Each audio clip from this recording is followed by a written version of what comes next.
जय श्री कृष्ण। 10वें अध्याय में भगवान श्री कृष्ण ने अपनी विभूतियां कहां कहां फैली हुई है और वो सर्वसमावेशक रूप कहां कहां है इसकी चर्चा की। और अर्जुन की उत्सुकता इतनी बढ़ गई कि अर्जुन ने कह दिया कि भगवान, मैं तो उस रूप को प्रत्यक्ष अपनी आंखों से देखना चाहता हूं। और भगवान ने वो दिव्य दृष्टि भी प्रदान की और भगवान ने कहा कि देखो देखो, मेरे उस विराट रूप को देखो। ये कहने की और ये दिखाने की आवश्यकता क्या थी? इसकी आवश्यकता एक ही थी कि अर्जुन भी अपने अंदर छिपी हुई असीम क्षमताओं को पहचान सके।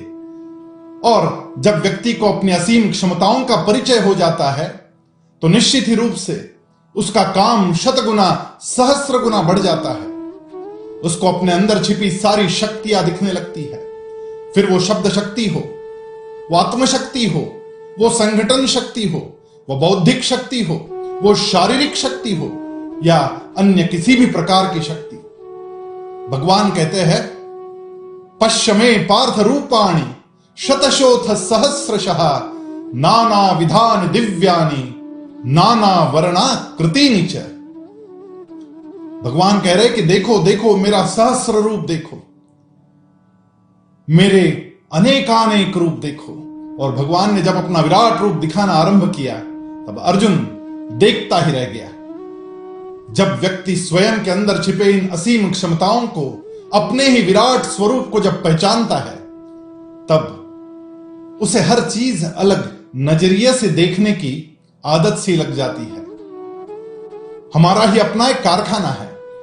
उस कारखाने में इको फ्रेंडली कागज के पाउच बनते हैं और उस पाउच के कारखाने में शाहू नाम का एक मैकेनिक, जो मात्र 7वीं कक्षा भी पूरी नहीं किया था, वो उस मशीन ऑपरेटर का काम करता था।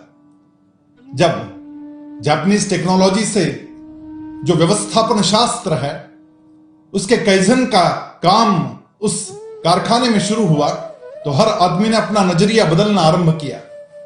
अब ये जो शाहू मैकेनिक है उसने देखा कि मेरी जो मशीन है वो मशीन एक मोटर चलाती है और ऐसी कई मशीनें हैं। क्या मैं ऐसा कर सकता हूं कि अभी एक मोटर एक मशीन को चलाती है तो मैं एक मोटर को शाफ्ट लगा के, पुली लगाकर एक मोटर पर 2 मशीनें कैसे चला सकता हूं?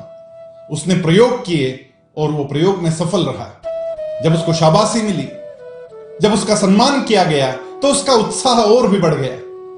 फिर उसने और संशोधन किया और थोड़ा सा गियर में चेंज करने के पश्चात जो मशीन 1 मिनट में 100 पाउच निकालती थी, उसको केवल गियर चेंज करने मात्र से और थोड़ी सी यंत्रणा चेंज करने से 1 मिनट में 200 पाउच बनने लगे। और वो यहीं नहीं रुका, आगे बढ़ा। और जब ये प्रयोग वो करता रहा तब एक दिन ऐसा भी हुआ कि उसका अंगूठा ब्लेड से कट गया। जब अंगूठा कट गया तो सब घबराए, लेकिन जैसे ही वहां टाके लगवा के वापिस आया कारखाने में, फिर उसका अनुसंधान शुरू हुआ, फिर उसके प्रयोग शुरू हुए और उसने सोचा कि अभी एक मशीन पर एक ही ट्रैक चलता है और एक ट्रैक पर एक बार एक ही पाउच बनता है।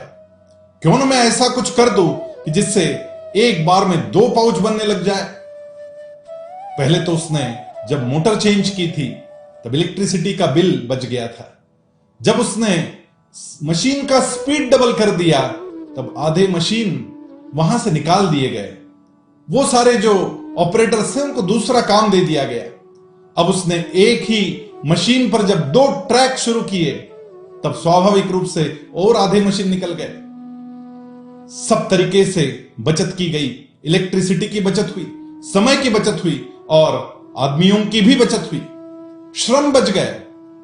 और एक 7वीं पढ़े आदमी ने इस प्रकार का बदलाव किया कि उस प्रोडक्ट की कॉस्ट कम कर दी गई। जैसे ही कॉस्ट कम होती है मार्केट बढ़ जाता है।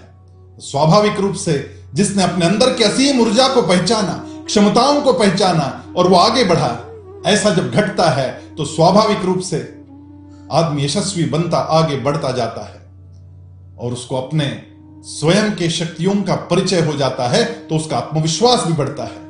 और आत्मविश्वास के बढ़ने से ही आदमी विजयी बनता है। आदमी के विजयी बनने का यह रहस्य हमारे ही अंदर मन में छुपा हुआ है।